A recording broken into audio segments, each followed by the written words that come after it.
Praise the Lord. கர்த்தருடைய பரிசுத்த நாமத்துக்கு மகிமை உண்டாவதாக.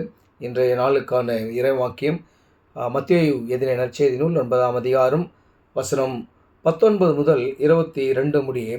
இந்த வசனத்திலே ஆண்டவராகிய இயேசு கிறிஸ்து தன்னுடைய சீடரோடு கூட பிரயாணப்பட்டு போகிறார் ஒரு கிராமத்துக்கு. அப்படி போகும் வழியிலே ஆண்டவரை பார்ப்பதற்காகவும் சுகத்தை பெற்றுக்கொள்வதற்காகவும் அவர் எப்படி சுகம் கொடுக்கிறார், எப்படி போதிக்கிறார் என்பதை பார்ப்பதற்கு வெகு அநேக ஆயிரக்கணக்கான கூட்டங்கள் அந்த இடத்துல இருக்கிற ஜனக்கூட்டம். அப்படிப்பட்ட ஒரு கூட்டத்திலே ஒரு ஸ்திரியானவள் ஆண்டவராகிய இயேசு கிறிஸ்துவை பார்க்க வேண்டும், அவரை தொட வேண்டும், இல்லை அவர் வஸ்திரத்தின் ஓரத்தை ஆகிலும் நான் தொடரணும்னு சொல்லி ஒரு விசுவாசத்தோடு அந்த ஜனக்கூட்டத்தின் நடுவே வருகிறாள். ஆனால் அந்த ஸ்திரீ வருகிறதை யாரும் அறியவில்லை. ஏன்னா எல்லாமே ஏசாமியை நோக்கி இருந்தாங்க.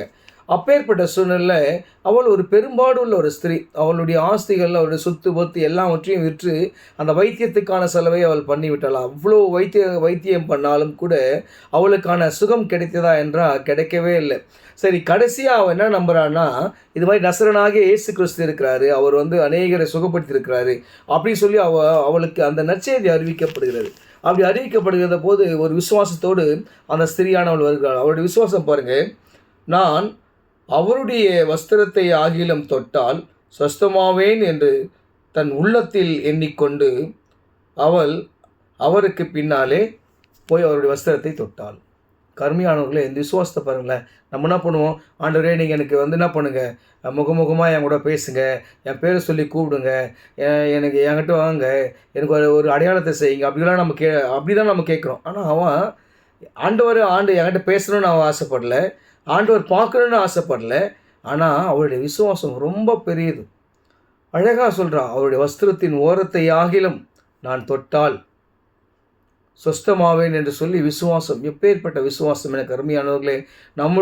நம்முடைய வாழ்க்கையில் அநேக அது மேற்கொள்ள முடியாத சுகவேனங்களாக இருக்கலாம், மேற்கொள்ள முடியாத கஷ்டங்களாக இருக்கலாம், துன்பங்களாக இருக்கலாம். அது எப்பேற்பட்டதாக இருந்தாலும் சரி, நம்ம ஒரு விசுவாசத்தை பற்றி கொண்டு இருக்க வேண்டும். ஏன்னு சொன்னால், நம்ம ஆண்டவராகிய இயேசு கிறிஸ்து உண்மையுள்ள தேவன், இன்றளவும் அவர் உயிருள்ள தேவன் என்பதை நாம் விசுவாசிக்கணும். அப்படி விசுவாசித்து அந்த விசுவாசத்தை உறுதிப்பட்டவர்களாய், ஆண்டவரே எனக்கு நீங்கள் இதை செய்வீங்க, நீங்கள் என்கிட்ட பேசுகிறேன்னு இல்லை, உங்களுடைய வார்த்தை என்னை சுகப்படுத்துன்னு சொல்லி நீங்கள் கர்த்தரை நோக்கி அமர்ந்துருங்க. கர்த்தர் பெரிய காரியங்களை செய்வார். ஆமென்.